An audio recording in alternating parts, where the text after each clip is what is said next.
சொந்தங்களை நம்ம வீட்டுல இன்னைக்கு என்ன சமைக்க போறோம்னா நம்ம அம்மா வீட்டுல இருந்து மீன் கொடுத்து இருந்தாங்க. இந்த மீனை போட்டு நம்ம எளிமையான முறையில ஒரு குழம்பு வச்சு நம்ம குடும்பத்தோட சாப்பிட போறோங்க. நம்ம குழம்பு வைக்கிறக்காண்டி சட்டி அடுப்புல வச்சுக்கிறோம்.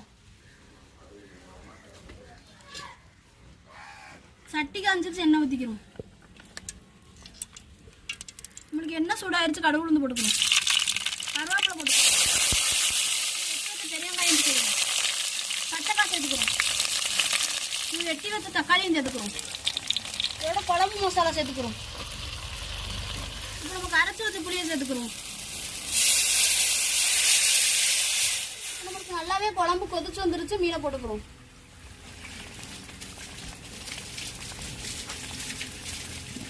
தேவையான உப்பு போட்டுக்கிறோம்.